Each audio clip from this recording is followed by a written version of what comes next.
Gravando. Aí esse aqui já tá aqui. Eu vou passando pra você aqui no computador. Tá bom então, tá. Mas tudo eu tenho que dar uma lidinha. Porque é muito conceito, a gente não sabe eles todos assim, não. A gente sabe eles assim. A gente vai ligando uma coisa com outra, não é importante assim o conceito. Então aqui eu vou falar de cada um e vou partindo, vou cortando, tá bom? Beleza.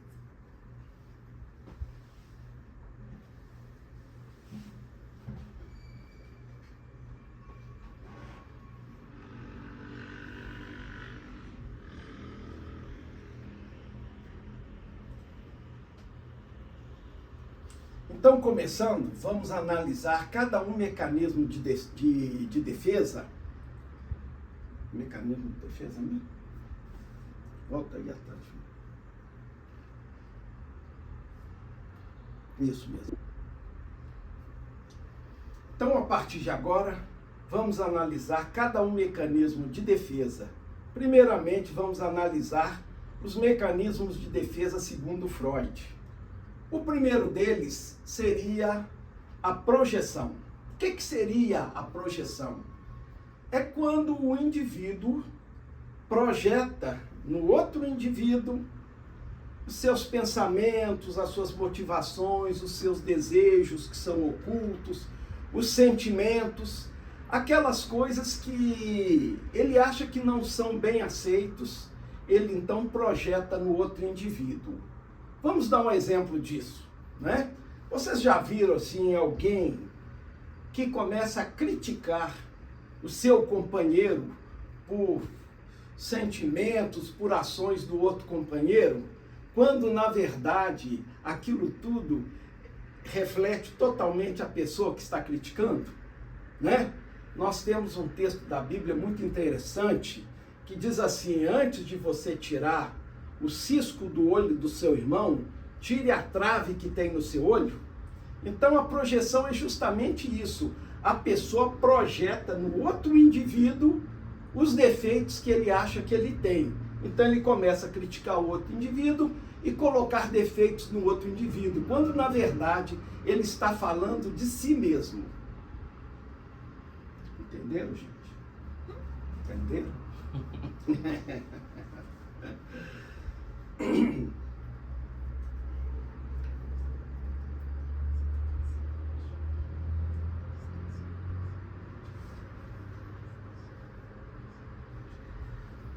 O segundo mecanismo de defesa que nós vamos estudar é a repressão. O que é a repressão?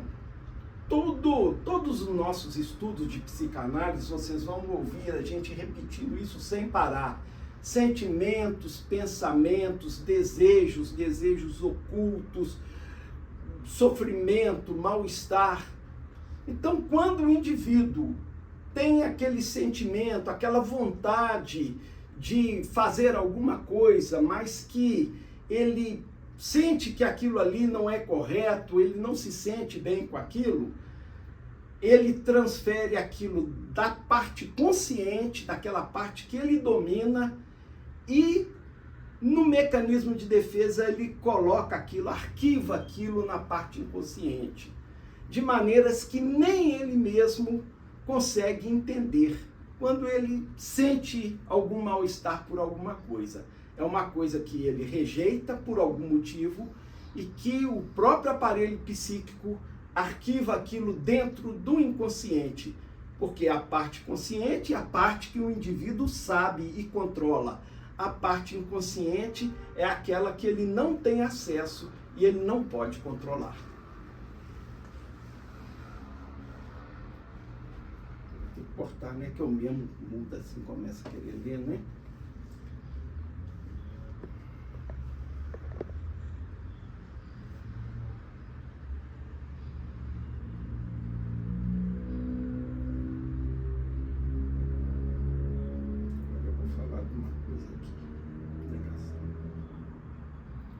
O terceiro mecanismo de defesa seria a negação.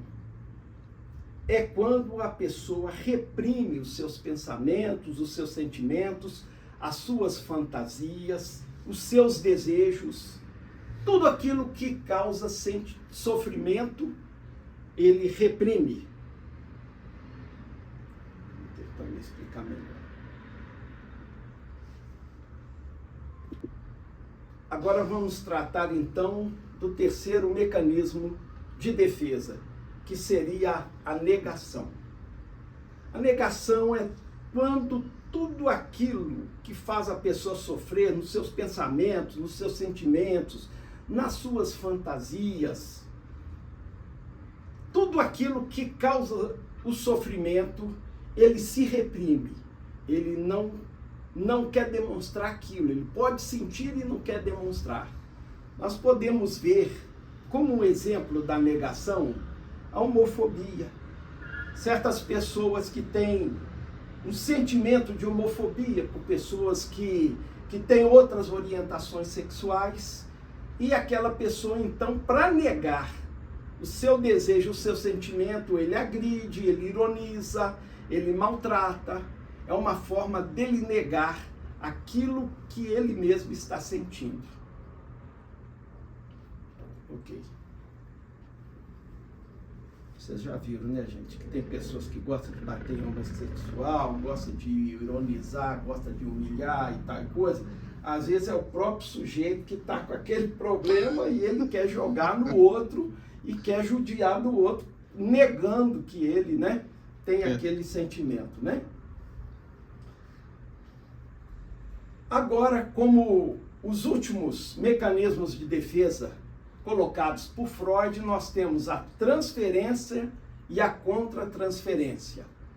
Bom, vamos voltar àquela imagem, aquele ambiente padrão da psicanálise.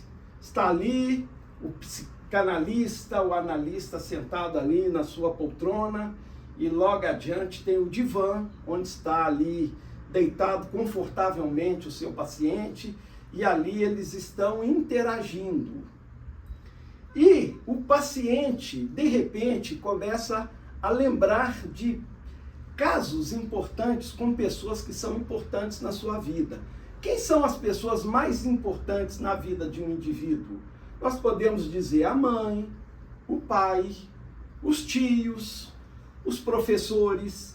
São as pessoas que mais influenciam uma pessoa. E aquele indivíduo, ele tem muitos sentimentos ambíguos a respeito dessas pessoas que influenciam muito. Então ele pode ter um dia uma raiva de uma professora, pode ter raiva do pai numa certa circunstância, da mãe. Ao mesmo tempo ele sente também amor pelo pai, amor pela mãe. É um conflito, né? Então, de repente, aquele paciente projeta no seu professor, no seu analista, né, no seu psicanalista, aqueles sentimentos. E ele começa ali a inconscientemente tratar o psicanalista como se fosse o pai, ou como se fosse a mãe, ou como se fosse um professor, essas pessoas que são icônicas na sua vida. Esta seria a transferência. Agora nós temos também a contra-transferência, quando o psicanalista começa a identificar no seu paciente pessoas que são importantes na vida dele. Então ele pode lembrar do pai dele, ele pode lembrar da mãe, de repente ele pode ter algum sentimento agressivo contra o seu paciente, ele pode ter algum sentimento de raiva, ou de repente ele pode ter um encantamento com o seu paciente, um sentimento de amor, um sentimento de empatia. E Freud entendeu que isso é uma coisa muito importante durante uma análise. Então, quando acontece a transferência e a contra-transferência, isso quer dizer que a análise vai muito bem. E esse dispositivo, esse mecanismo de defesa, ele pode ajudar muito no tratamento do paciente. E pode também o psicanalista receber muita energia boa com isso.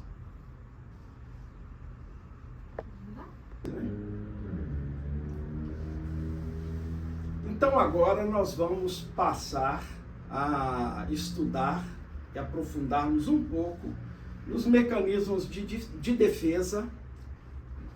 Gaguejei.